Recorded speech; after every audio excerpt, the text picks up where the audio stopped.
Hey everybody, and thank you for watching my YouTube channel. I'm Patrick Stewart, and I want to share with you a hunt that I had this past April at an old home site that I found this relic case full of goodies at. And I guess I'll start by telling you it started out with a turkey hunt with one of my close friends.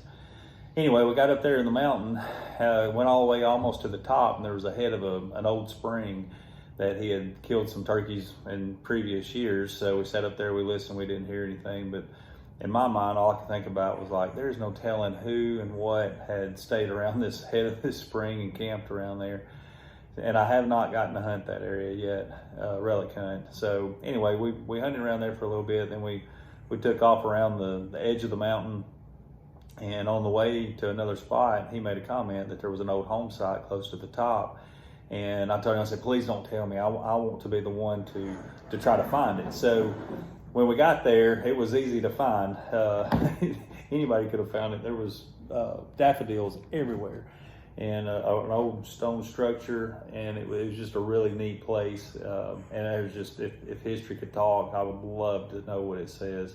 So we sat there and listened for turkeys to gobble. And anyway, the weekend before that, it had rained. I mean, a torrential rainfall. And so I looked down and where the washouts were, and I was finding these pieces of pottery, and they were everywhere. I mean, these old pieces of pottery. And I was giving them to my buddy that I was hunting with, and I was taking pictures and sending it to the landowner and telling him that, hey, I'd like to metal detect this area if I could. So we hunted, turkey hunted the rest of that morning. We dropped off the mountain, and lo and behold, I killed a turkey that day. First turkey I killed in 32 years. And a special moment, a memory that I made with my buddy, and one I won't forget, because that's a whole nother story in itself of how that all unfolded. But the next weekend I met my friend that was the landowner up there in this place. And we took off up there, and there was 3 old home sites. And so we got up to this one particular place, and it had daffodils and a rock structure as well. And so one of the first pieces he actually found was this beautiful piece of pottery. Look at that blue edge. I love that. I just love pottery. And there's a lot of you guys that metal detect know that if you find pottery, you're going to start finding some other stuff too. So it wasn't long. My first signal was a knife, and I found a few of these. I found 2 at this home site. I found another one in Mississippi I know for a fact it wasn't at a home site. It was an actual encampment that a lot of soldiers were camped at.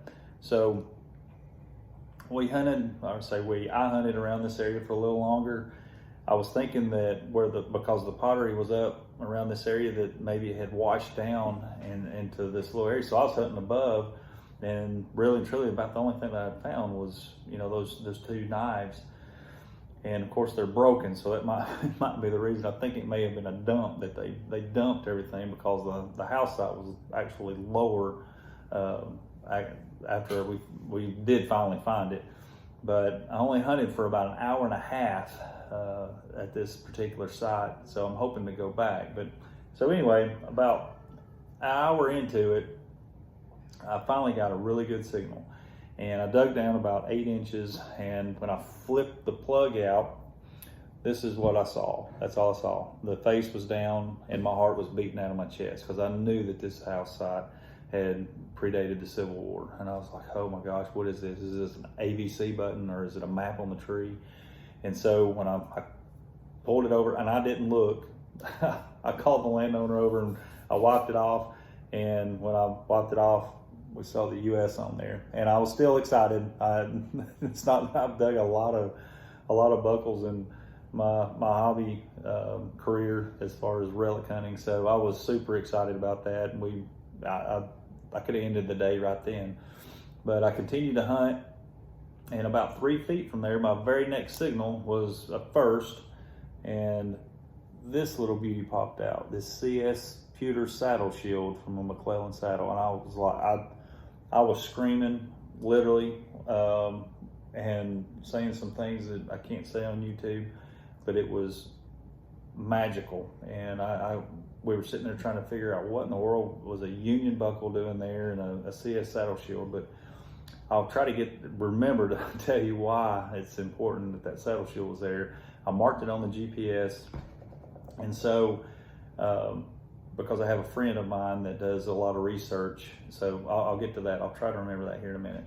So my next signal was a button, a 2-piece button, but there's nothing on the front. I would have given anything if we know what was on the front of that. It does have a maker's mark on the back. Hopefully can, maybe narrow it down to what it could have been. I found a 4-hole iron underwear button, right there with all of it. Another first for me. I have dug finials before,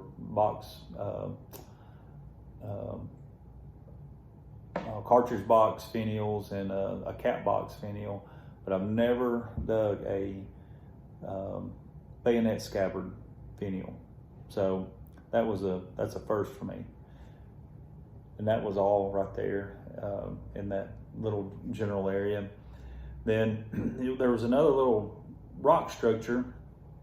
I got some horse tack out of it. I put that in electrolysis. It turned out really good. Got this really neat looking buckle. It turned out really good too. Another piece of horse tack.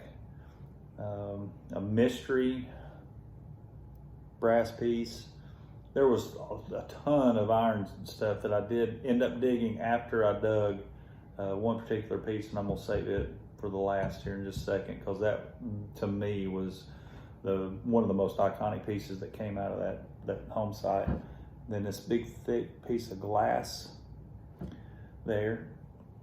And so I don't really dig a lot of iron. I did dig some iron, especially after I dug this, the rock that we were putting all the finds on.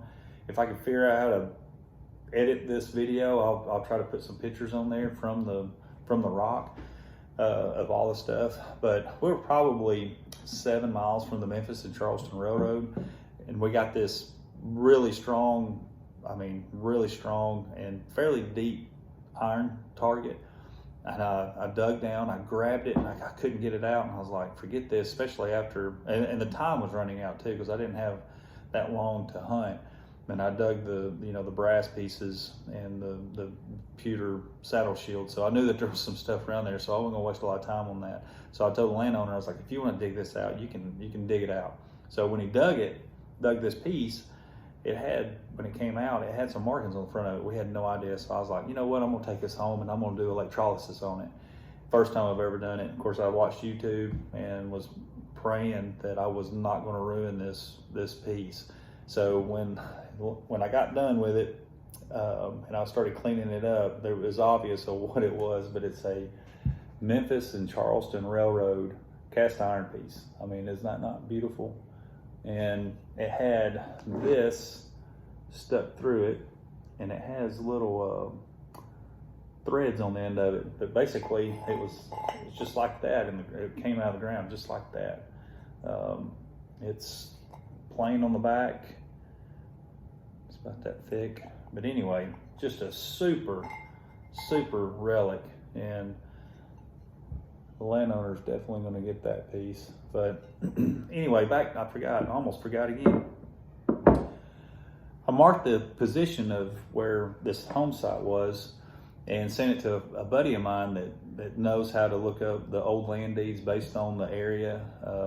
And anyway, doing the research, got the family member from the land deed from President Buchanan that had signed those, and the landowner had 2 sons that fought for the Confederacy, and one of them fought in the cavalry, and in the cavalry. So, not to say that that's who that belonged to or whatever, but it's a good possibility. Just judging where it was, and it was at a house site. So, anyway, it's just a really cool collection from one home site. I can't wait to hit the other sites as well. But I just wanted to share this with you.